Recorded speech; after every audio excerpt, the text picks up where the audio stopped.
scroll down all the way.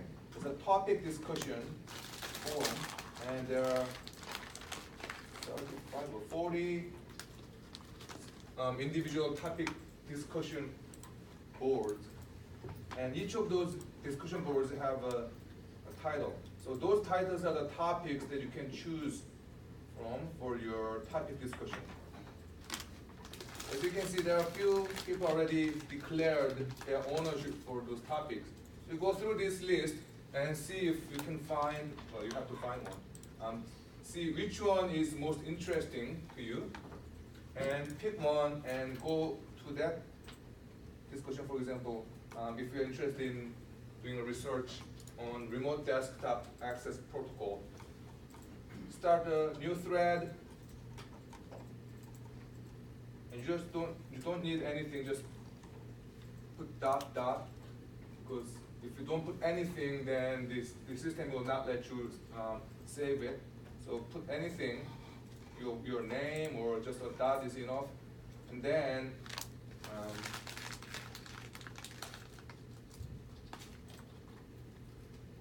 you have a message like this, short message, and you are the first one who owns that topic.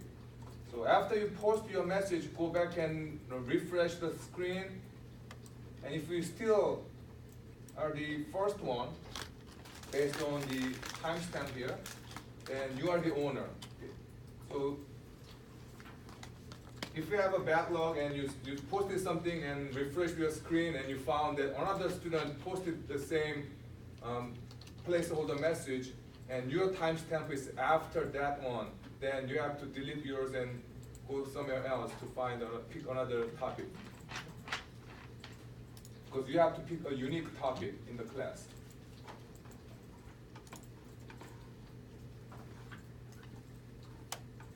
Once you pick this topic, whichever topic you want, you have about 2 weeks of time to go out and research on the topic. You learn as much as possible from the internet, mostly, although you can, I don't really care where you get the information, as long as that's accurate enough. You have to triangulate, so you just go to a website and it says something about your topic. Don't blindly trust them, because these days so many websites post inaccurate information. So you have to find multiple sources, triangulate, make sure that what you understand is pretty common knowledge on the web, and summarize them as you understand them. Okay? So you can use Word document file or PPT file, whichever you wanna use for your actual presentation video. If you are using presentation files, like slide files, don't cram all the information into the slides, because that's gonna be very hard for the viewers to read. So put just titles and keywords in your slides and use the notes section. You know, if you open the PowerPoint application, you can show the notes section under the slides, and you can put all the notes,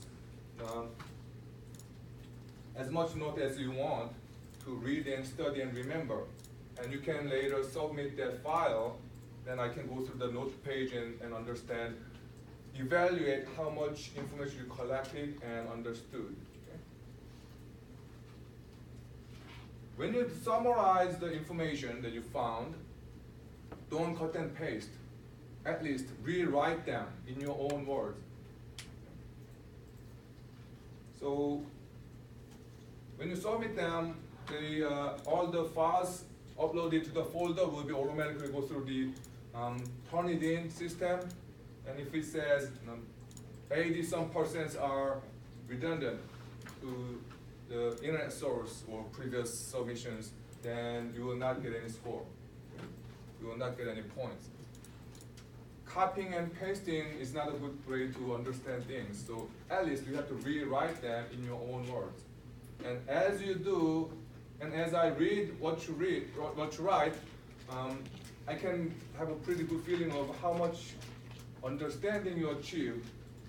Because when you rewrite, if you don't have any idea about what you're writing, then when I read it, it doesn't really make sense. Okay? So try to understand them as you study.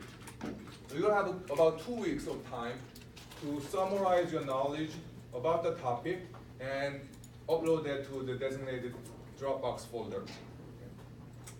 And then you will have about 2 more weeks of time to actually take your video, okay? Record your video of presenting the topic.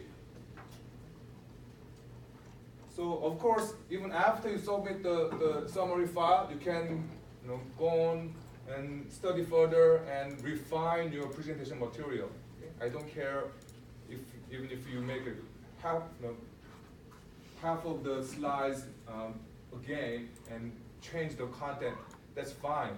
As long as you think you learned more and you think that material is more important to present, you can keep changing your presentation material until you actually take the video.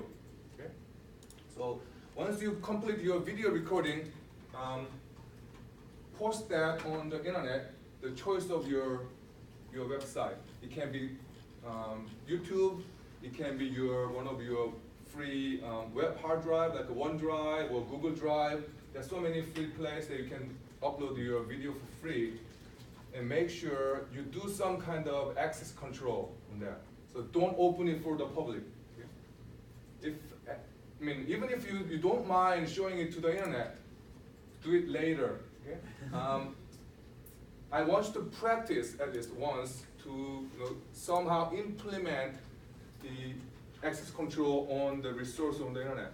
So either use password or share the video only with those who already know your URL. So if I don't know your URL for the video, I cannot access. That's pretty easy and common on OneDrive or Google Drives.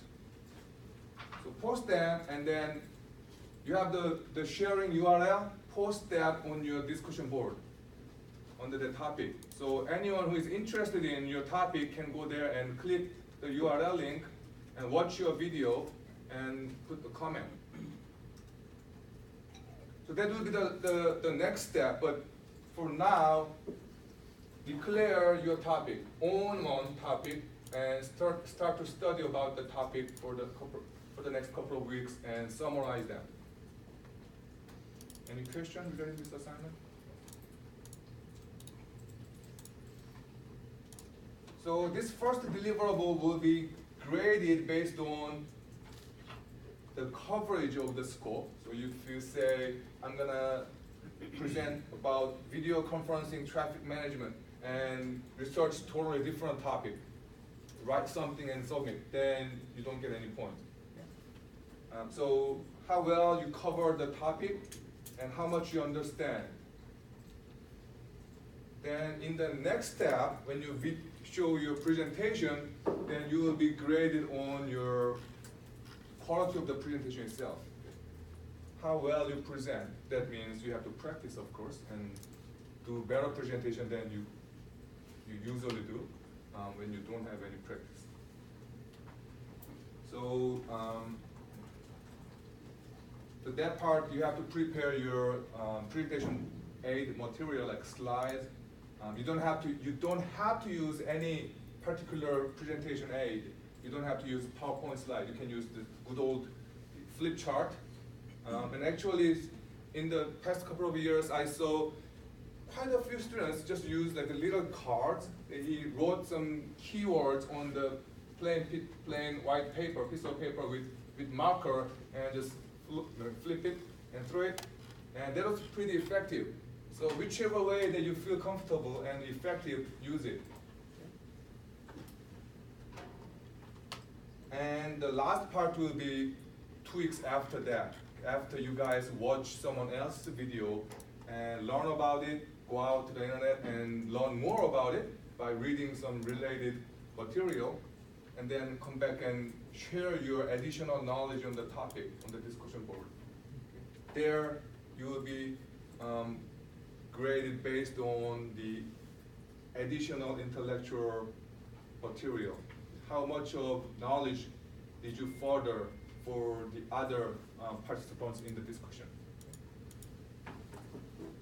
So those are the future things.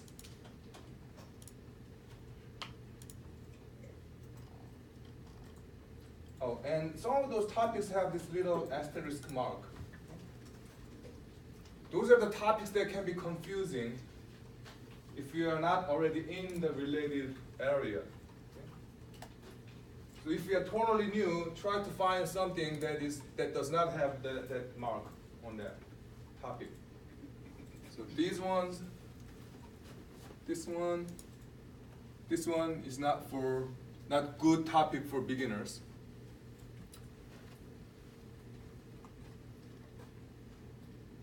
And if you're not clear which direction you need to go for your topic, don't hesitate to call me on Hangouts or by cell phone, or come to me after the class or before the class.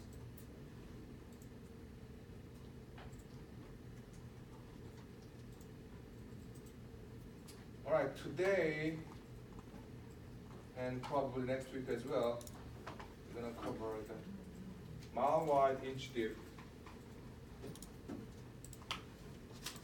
items in the physical layer.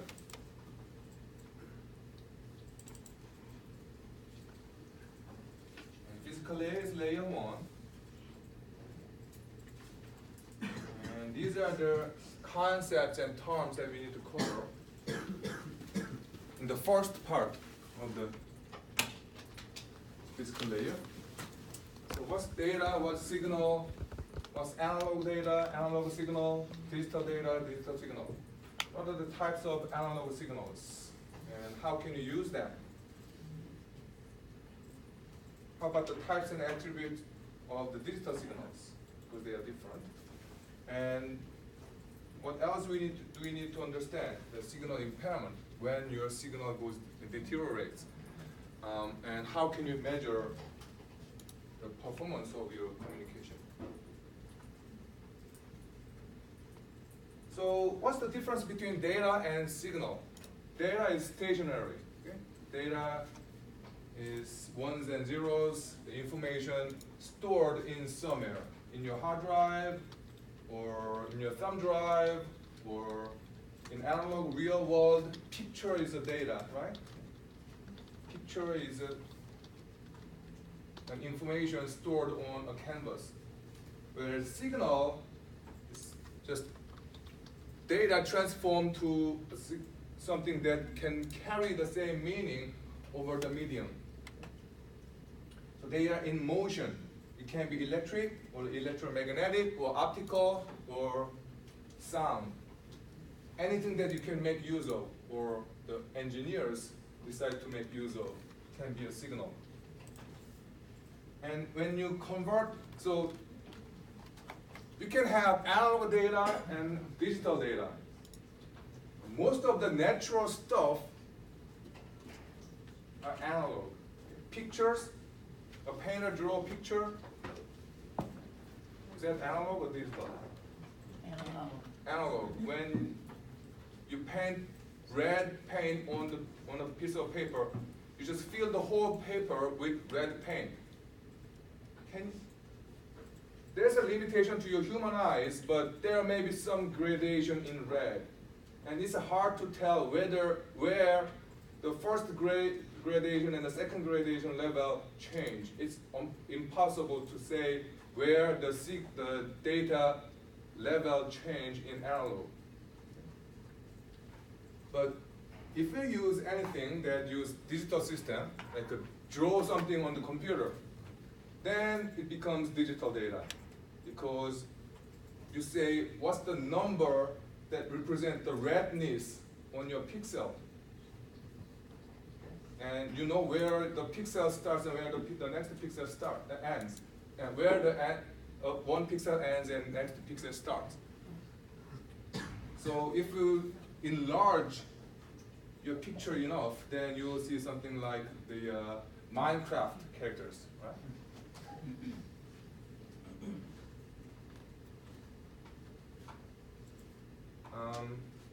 How about the LP? How many of you know what LP is? Okay, wow. So most of you guys never heard LP disc, the black plastic disc that you just turn and put some needle on it and make sounds. Well, we used to have those in our history.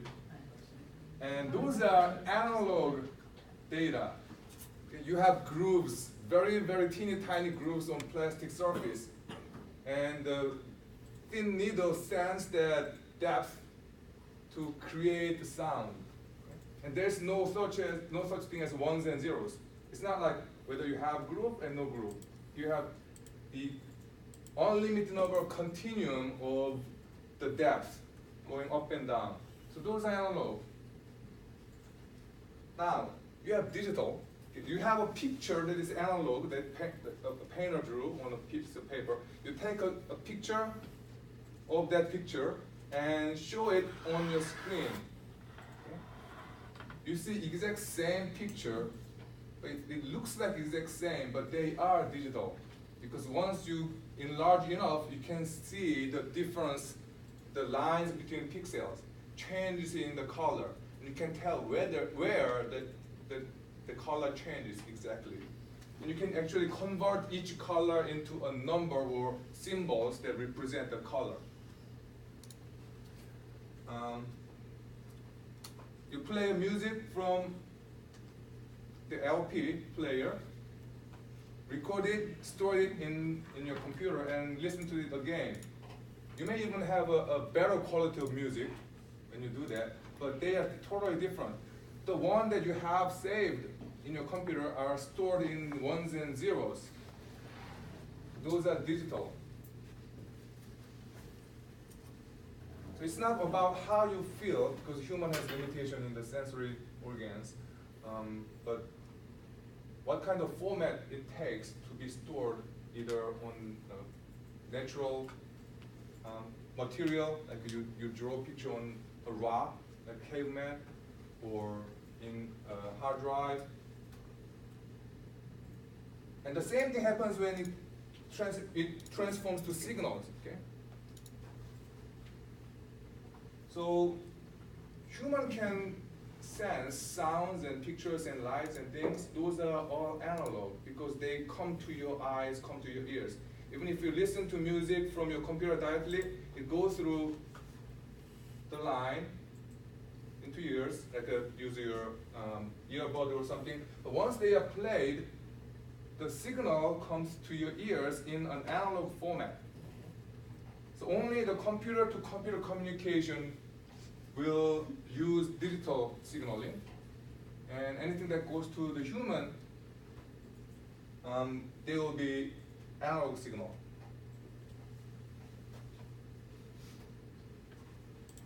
So signals in two different formats, analog and digital, look like that. So in digital, you can tell where the signal level change. So the signal level means the value, how strong, if this is an electromagnetic signal, how strong that signal is. So let's say it's 5 volt, that's plus 10 volt, minus 5 volt. No matter how many levels you have, you can tell exactly where that level change. So this is one change, there's another change, another change, and another change. Whereas analog, it's impossible. It's continuum of changes.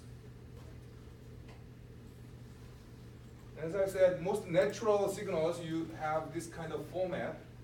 It's this kind of form.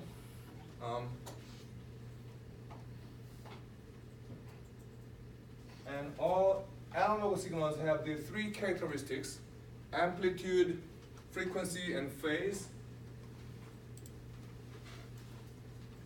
And let's say if you have this signal, okay, what can you do with that? A lot of things, but not as it is. You have to do something to put some meaning on that, right? So to put some meaning, you have to change the shape of the signal. To change it, you have to use these 3 characteristics. Okay? So you can change the amplitude. So if you have 2 amplitudes, low and high, you can say when I use low amplitude, it means 0. When I have high amplitude, it means 1, or vice versa, depending on how you decide to use it. So you just give arbitrary meaning to different property of the signal. In that case, you use different amplitude, whereas in this case, you changed what? The highest level and lowest level didn't change at all, right? It still stay there, same voltage. But what changed here? How quickly it makes the cycle. Right, so wavelength, frequency, they all refer to the same thing. How many complete cycle you make per minute or per second. So in that case, you are using frequency to reshape the original signal to provide value or meaning to the signal. Phase, what's phase? So frequency and amplitude are relatively easy to understand, but phase is a little bit confusing. Let's say we have this kind of signal, and can you tell where the first cycle ends? So it goes up and down and back up and then repeat the same form, right? So here is the end of the first cycle. Okay? So in this first graph, you have 1, 2, 3 completion of a cycle of that signal. So what's phase? What's the phase of your life? Let's say, so how many years do you want to live? A lot? 80 years? More? 100 years? 120. 120. How about 360 years? Wouldn't it be nice? Too long. There's a lot of taxes. Taxes? There's a lot of taxes. Okay, well, my kid is still young, so I want to live a little longer than that. So let's make it 360. I'm going to die at 360 years old. Then the end of this cycle is 360. And you divide this one cycle into 360. So here, how old am I? 180. 180, right? So I'm 180 years old here. So in the first quarter, my life goes up, okay? I don't have to study, I don't have to work. I just play and everything is new, so exciting. And then goes down. I have to worry about college and things.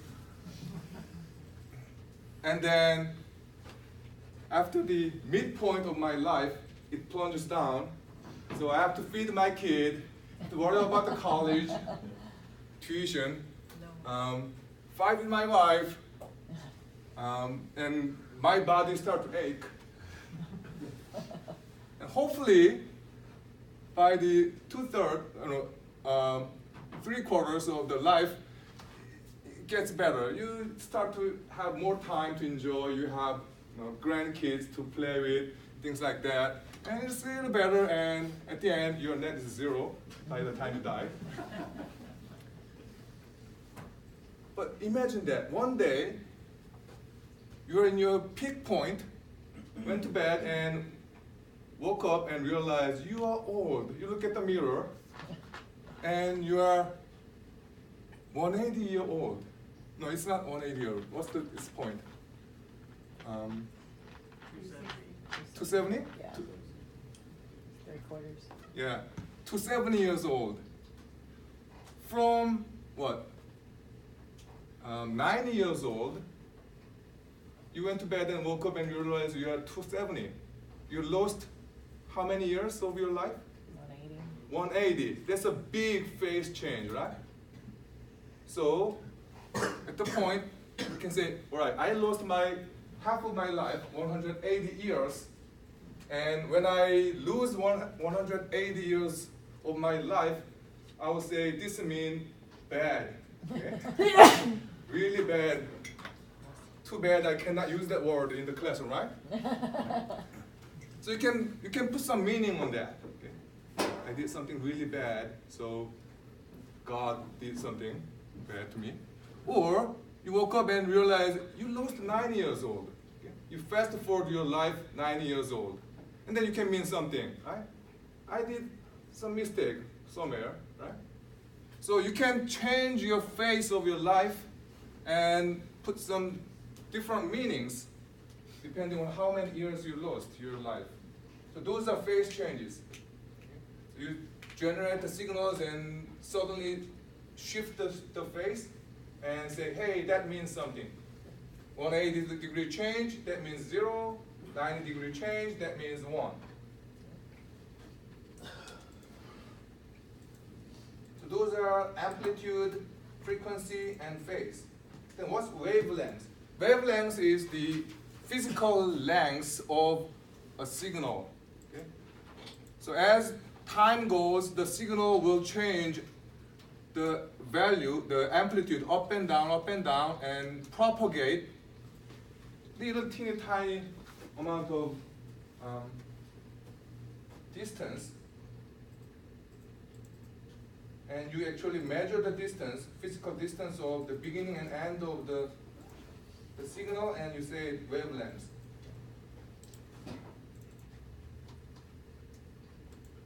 So wavelength and frequency has some relationship. Is it inverse? Right? Frequency goes up, it goes up and down faster. That means the distance of the signal that travels in a given amount of time will shrink. But basically that means the same thing in the form of the signal. Frequency and wavelength both look at the different aspect that has inverse relationship.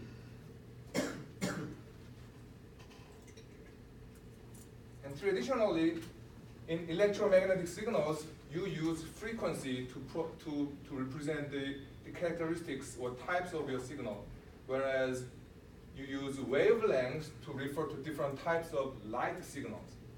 When you use laser and fiber optic cables, you use wavelengths to specify what kind of standard you are talking about.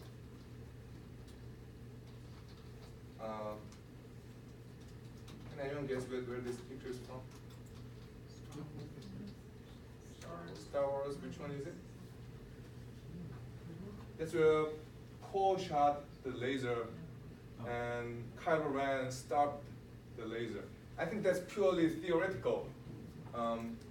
So, why did I put that picture?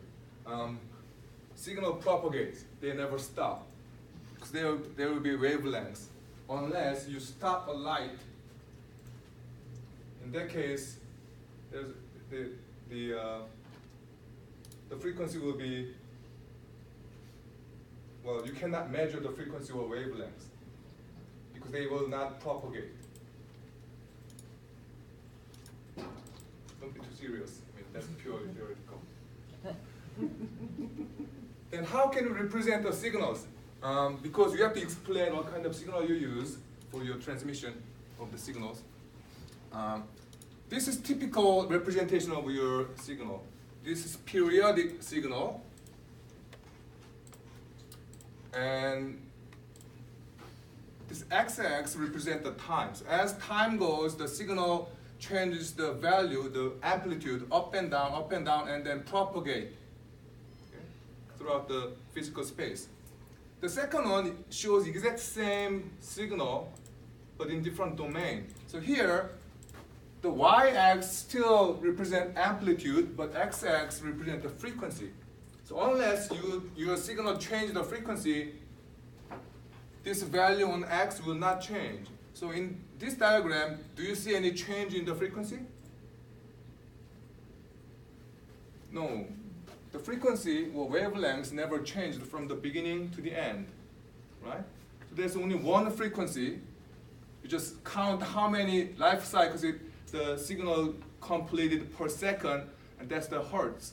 And you have only one stick here that says this signal has 6 hertz of frequency, whereas the peak value, the amplitude, is 5 volt, same as here. So why do you need that? Because these days, to have higher efficiency, you combine multiple signals. And when you combine multiple signals with different frequencies, that will be hard to read. You have only 3 here. When they are combined, when they are sent and combined in a single medium, the whole shape will be the sum, the net of the combined signals. And it's hard to tell how many signals there. And even if you have the knowledge of the original signals, it's hard to read, even when you have only 3. But in reality, you have like hundreds of signals going through the same physical medium. So it'll be very hard to see if you use the time domain representation. So if you use frequency domain, then you have one stick per frequency. So clear to see.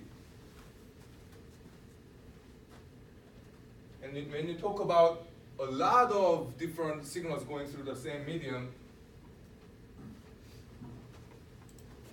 the frequency domain representation will be something like this. If we have periodic signals, in this case, we have hundreds of signals combined in the medium that takes up the 1,000 hertz frequency up to 5,000 hertz. So each stick represents a periodic signal.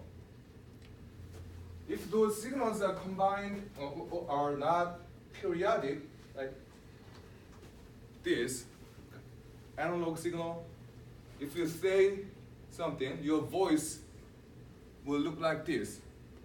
Okay? It changes the frequency and amplitude randomly, and you cannot tell where it changes because that's analog. Your voice is analog. And when you have those, you cannot count how many periodic signals are combined. So you just paint the whole area and say, it starts from here, the lowest frequency will be 0, and the highest frequency, so check where is the highest part, where you have most dense part, and measure it, and then that will be the maximum frequency. So you can just say, I don't know how many signals, or you cannot count the number of signals there, but they just take up this much of bandwidth. So that's another way of presenting the signals, multiple signals combined. Yes? So we don't measure the negative amplitude at all? Or it's not a... Well, here, no, amplitude is not an issue here. We identify different frequency signals, because that's the typical way of using the analog signals these days. We divide them into frequencies and convert them. We use the term modulation, and put them into the same channel so they can travel together. But you have to say how many signals you're gonna put into the same channel, or how much of the bandwidth you need for the channel, like how good the copper cable should be, or how good the fiber optic cable should be to handle that many of individual signals, or this wide,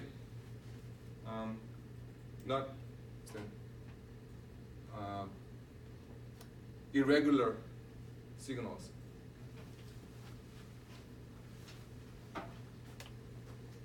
And everyone uses the term bandwidth, right? That's the reason. We talk about bandwidth to represent how much space we have, how much frequency range we have to put multiple signals. Because if you increase the bandwidth, that means you can put more signals into that. It's like increasing the lanes on your street. Whereas digital signals look like this. And can anyone guess what's the frequency of this digital signal? This is time, right? So as time goes, the signal stays at this amplitude level, suddenly changes to this amplitude level, let's say 0 volt, and then minus volt, 0 volt, and then plus 5 volt or something. So what's the frequency there?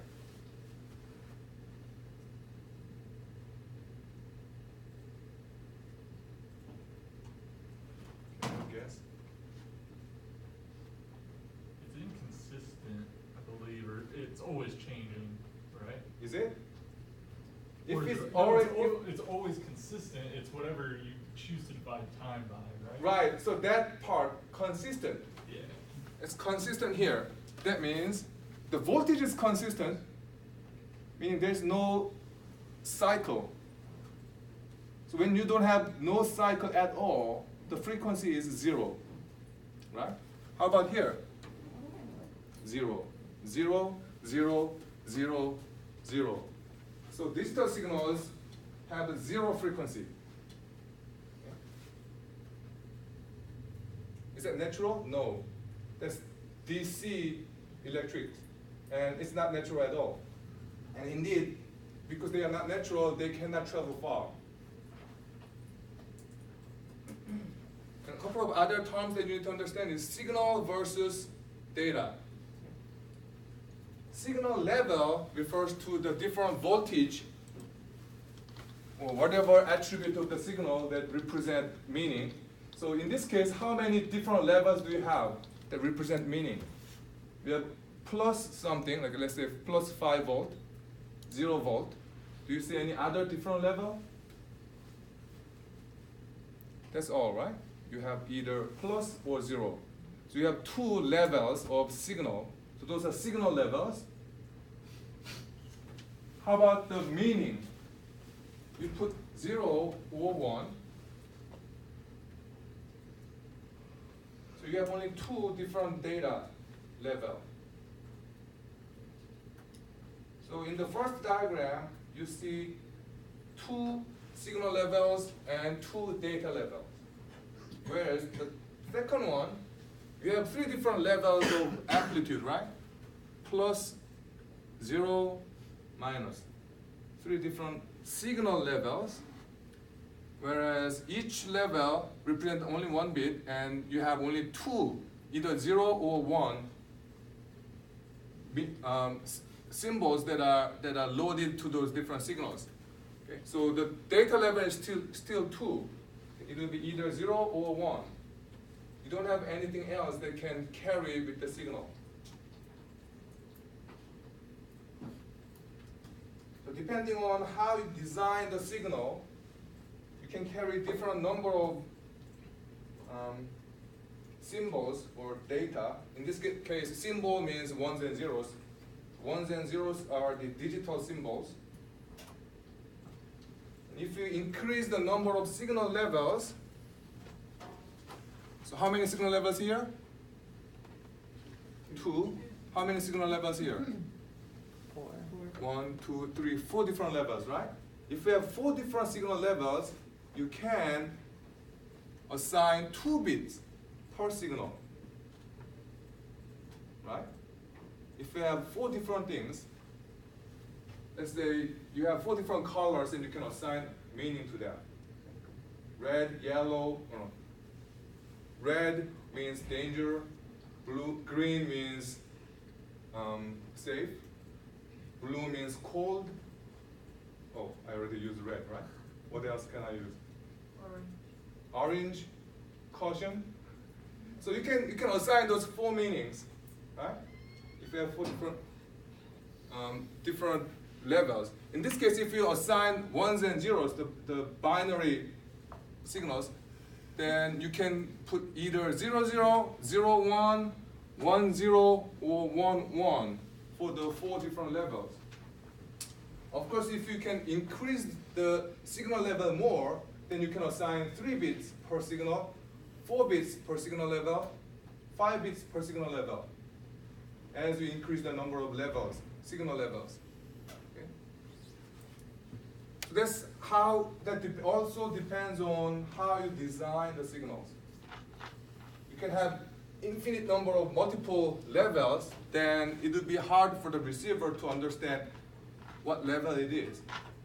If you have a ruler that has very fine-grained notches, it's hard to read, especially if your eyes are bad. My aging eyes cannot see the millimeters on my ruler, and that happens to the computer as well. If the transceivers are cheap or in low quality, they cannot differentiate the little difference in the signal. So that's the trade-off of the signals. Okay? You can make more signal levels to represent more bits per signal and increase the efficiency, but as you do that, your receiver and the generator of the signal has to increase the quality so they can generate more number of signals at faster rate and also read them without error.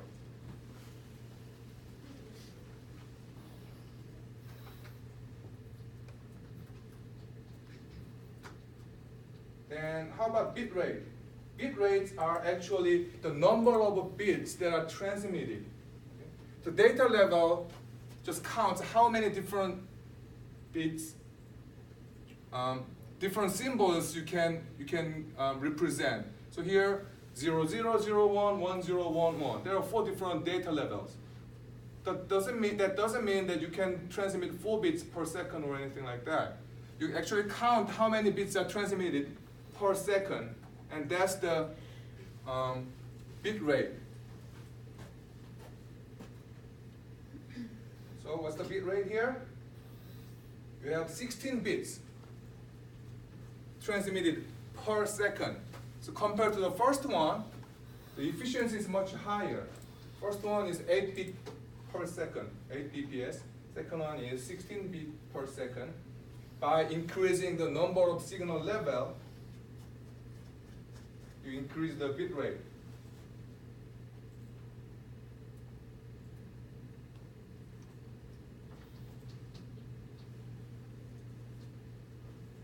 So you saw the difference between digital and analog signal shape, right? So I said you have 0 frequency here, whereas you can have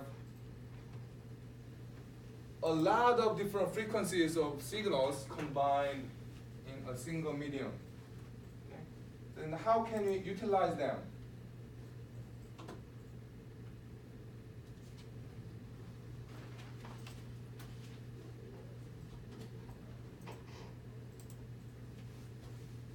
You have to understand these 2 terms, low pass channel and band pass channel. Low pass channel means a channel here means physical medium, okay? Physical transmission medium, like copper cable or fiber optic cable or the electron in the air. So low pass channel is a channel designed or suitable for low frequency signals. How low? 0.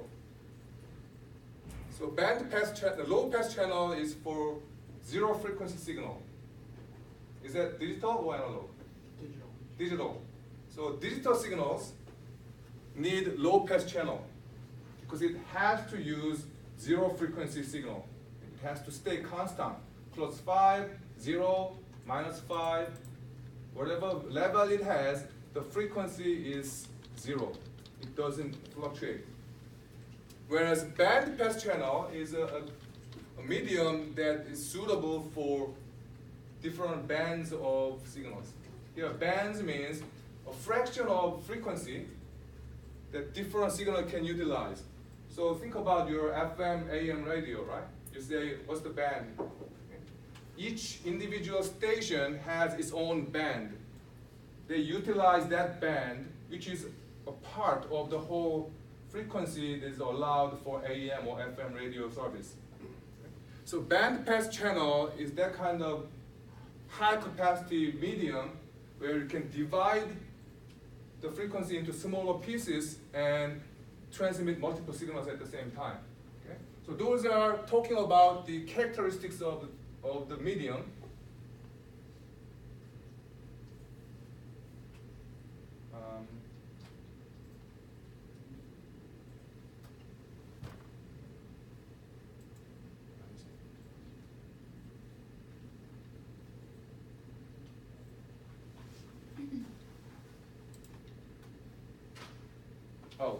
Whereas this baseband transmission and broadband transmission refer to the transmission technique, how you utilize them. So baseband transmission generate signals that use zero frequency, meaning digital signal.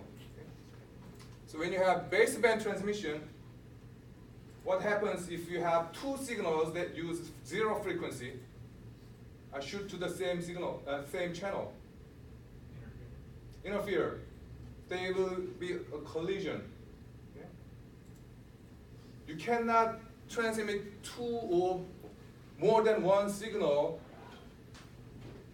through the same channel if they use the same frequency. There will be collision and the receiver cannot understand what happened, what was the original. Okay? So in baseband transmission, you use zero frequency, so only one signal can occupy the whole bandwidth. Okay? For example, this Ethernet is baseband technology. Okay? They use baseband transmission technology. Your signal from your computer will use zero frequency signal. So if any other computer send out transmission on the same network, they will collide and they will fail to transmit the signal. Okay, only one computer can talk at a time. That's baseband. And that needs low pass channel that can handle the digital zero frequency DC electric signals. Whereas broadband transmission specify how much of bandwidth you can use, how many bands, bands you can create within that, and how to assign those bands to different signals. So when you say broadband, everyone talk about broadband, right? Where do you use that term broadband? Cable TV? Cable internet? Yeah, well, the cable companies now they are ISPs. So why do they say broadband? Because they have this thick copper cable. Now they have good fiber cables everywhere they own and they operate.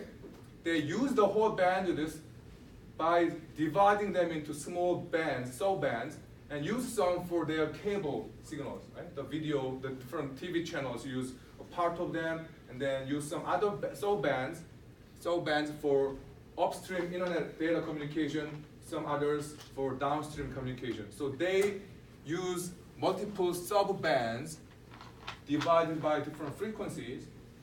So they use broadband transmission over bandpass channel. Their medium should be high capacity that provide wide bandwidth. So broadband goes with bandpass channel. Baseband transmission need low pass channel, and vice versa. Any question?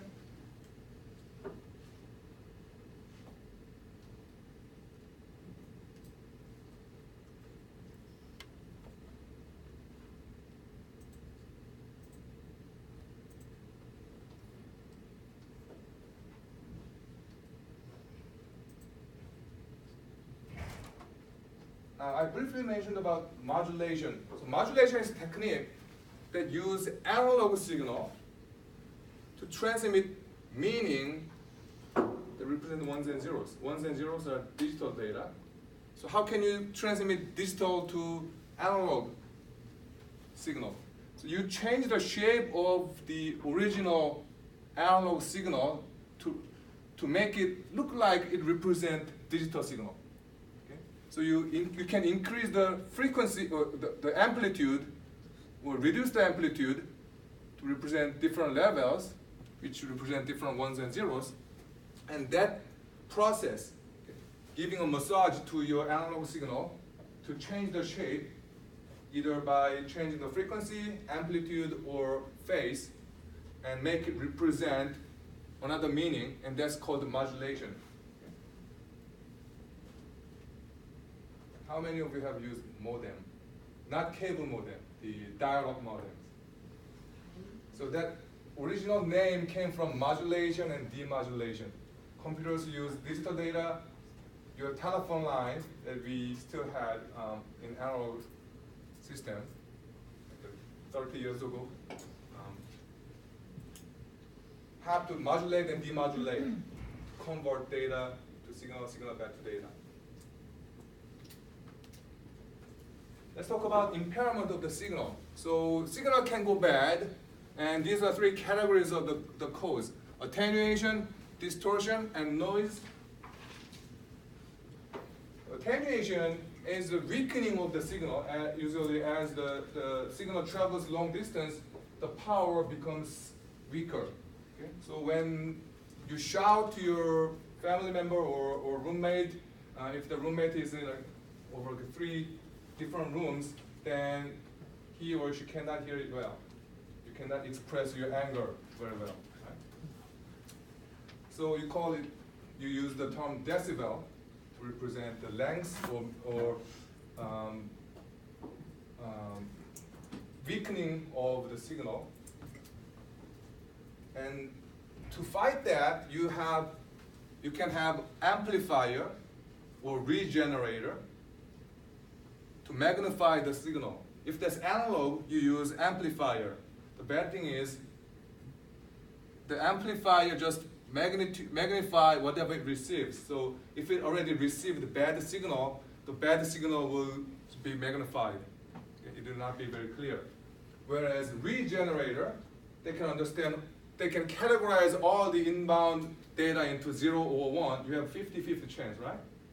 Either whatever you receive, that must be either 0 or 1. And you can generate the same. So as long as the regenerator or repeater receive the right signal, the newly created signal will be as good as the original signal. Distortion is the change in the shape of usually the composite signal, which combines multiple signals. So in this case, 3 different sources of the signal will combine and travel through the medium. The thing is, different frequency has slightly different speed of propagation.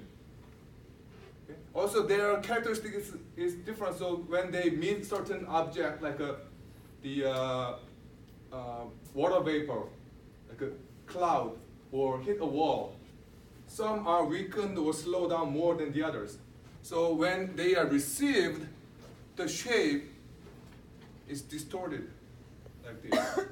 So hard to read from the receiver. So that's distortion. And the last one is, an example of that distortion is thunder and lightning. Lightning, thunder, both are fast, right? I cannot outrun either of them. But they travel at slightly different speed. So when there's a thunder and lightning, you can easily tell how far they are away from you by counting the number after you see the light, the start to count, and then you hear the sound. If you count more than 5, then it's not too dangerous to go outside. If you just see the light and you hear the thunder as soon as possible, you better stay inside, right? Noise is something that is introduced. Noise, like as the name represent, something introduced to the signal from the outside. So it can be surge of electromagnetic power. Like if you are playing internet game and there's a lightning hit your house or nearby house, then there will be huge surge of electrons, and they are likely to creep into your cable or DSL line and get some errors in there. You may not feel that because there can be error recovering mechanism in your communication, but this kind of noise is very common. So unless your conductor medium is well shielded, you can get those noise very well, especially for the lower quality mediums. It can come from the different temperature, or it can be poor insulation, like old telephone systems. By just looking at the number of people who use modem, I can guess not many of you have experienced crosstalk on the phone. I mean, it's not something that I make up. Okay? When I was young, it's not very uncommon to hear my neighbor's voice over my phone, right? Because the old telephone lines were so poor in quality, and they are all mingled, and they are just squeezed into small box. So when the electron travels through their line, and my line is right next to it, that induce the electricity in my line, so I can hear their voice, exact same voice, just smaller than them. So those are noise. So if you have your own signal and then the neighbor's voice comes in, then they will confuse the listener. That happens to the computer as well.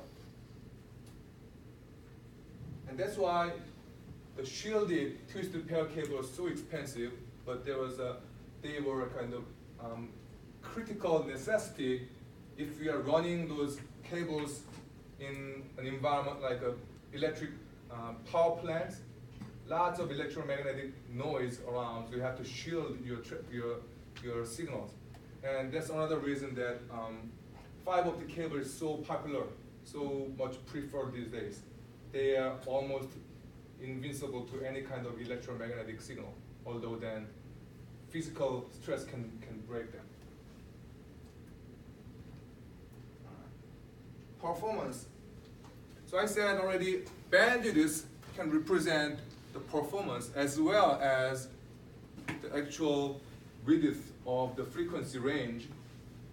So when you refer to the capacity of the cable, you use the hertz, the unit hertz, to represent the width of the frequency range that the transmission medium can handle, whereas you use bit per second, or BPS, to represent the performance of transmission. How many bits are transmitted per second? Okay? That has nothing to do with actual frequencies or bandwidth, but just in convention, we use bandwidth to represent BPS as well. Then what's throughput? Okay? All these computers use gigabit Ethernet. Okay? So that's maximum transmission rate, bit rate. Okay? But that doesn't mean that every computer can perform that well. Especially in olden days when you didn't have smart switch, there can be lots of collisions because they all use zero frequency signal, as I said, right? All use digital signal that use zero frequency, and they were all combined in a single segment of the network. So anytime more than one computer transmit anything, there will be collision, and everyone has to back up, wait, and then retransmit. There's another collision, back up, retransmit. By the time you have more computer to transmit, then you have another error, so etc., etc. So as the number of computers goes higher, the throughput just plunge at very high rate. So at the end, if we have 30 computers very busy transmitting on the same segment, the throughput can come to almost zero. No one can actually succeed real transmission. Of course, that's another reason that we have so many smart switches these days, because smart switches can prevent that kind of collision. So the throughput is the actual amount of the number of bits that succeeded in transmission.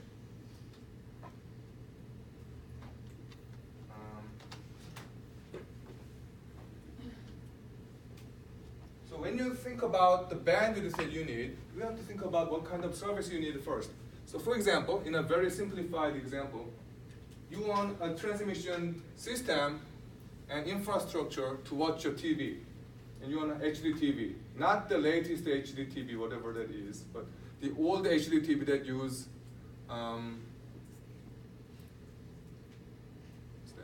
180p. So in the simplified example, you have the resolution of 1920 by 1080. What does that mean? What's pixel? 1920 pixels wide, 1080 pixels high. So if you look at the monitor, you have 1920 columns and 1080 rows. So how many pixels together? You multiply those two numbers. It's a big number. I'm not gonna even try to read that. But you know that many numbers of pixels on your screen. 1920 by 1080 pixels. And each of those pixels is capable of representing all kinds of colors. Well, all kinds, how can you say, how do you define all colors? Well, when I was young, all color means two, okay? Monochrome colors, black or white. And then when I got a little older, it was like 8 colors. Whoa, 8 colors on a single monitor. And then 16 colors, 256 colors. And these days, 32 bits.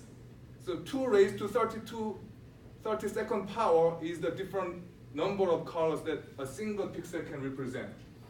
So HD supports 16 million colors per pixel. Individual pixel can represent any of those 16 million different colors. So when you watch a movie, each frame, each still picture has 1920 by 1080 different pixels, and each pixel of that, many pixels, will show one of those different colors, making it looks like a picture, right? Looks like people, looks like cars, looks like explosion and things like that. So yellow, yellow, yellow, yellow, yellow, black and black, things like that. Dark black, light black. So that's how you represent a single picture frame on a TV. But you don't you don't buy HD TV to just use it as a picture frame, right? Digital picture frame can be much cheaper than that. You want to watch a movie, so you have to change the movie shots. So how many different pictures do you see in a typical TV or movie? Your human eyes, well, it depends on who, but for me, I cannot see the changes of the pictures if 10 pictures are flipped in front of me per second. But the standards say it has to flip 30 different still images per second to meet the standard, right?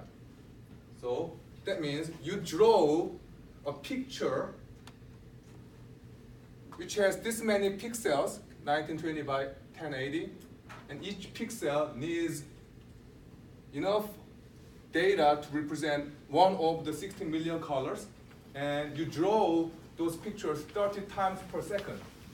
You have to multiply all those. Okay? 1920 by 1080 by 16 millions require 24 bits to represent. So multiply 24, multiply by 30 different frames. Then you get this number, which is roughly 1.5 gigabit per second. Okay? So you need 1.5 gigabit each in every second to see HD quality movie. So that's the bandwidth that you will need to watch HD TV. Of course, that's simplified representation. You don't need that much because today's HD service also include compression. So you compress the data, so you don't actually need that much of bandwidth. But if you don't have it, you have the idea of how to calculate the bandwidth you need. Any question about this?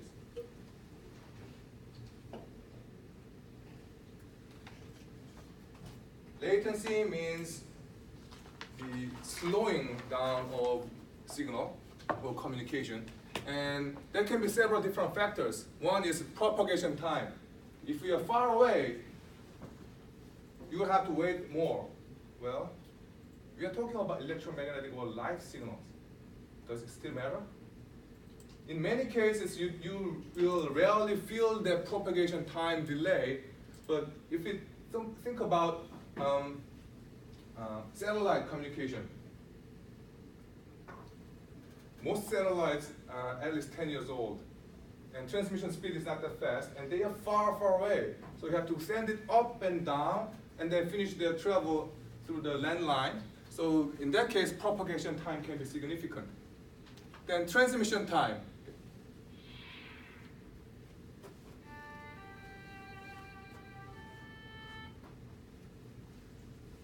how long does it take to actually generate the signal? And then there will be multiple hubs, multiple routers in the internet, and each internet takes time to receive, read, process, forward, right? So every packet has to stay in memory briefly before they are forwarded to the next hub. So there will be significant queuing time and then processing delay.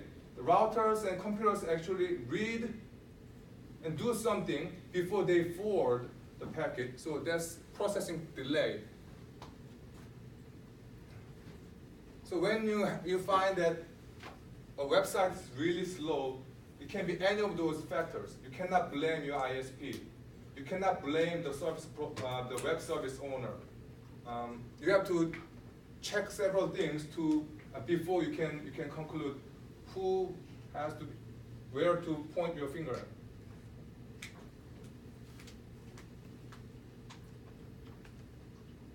Any question?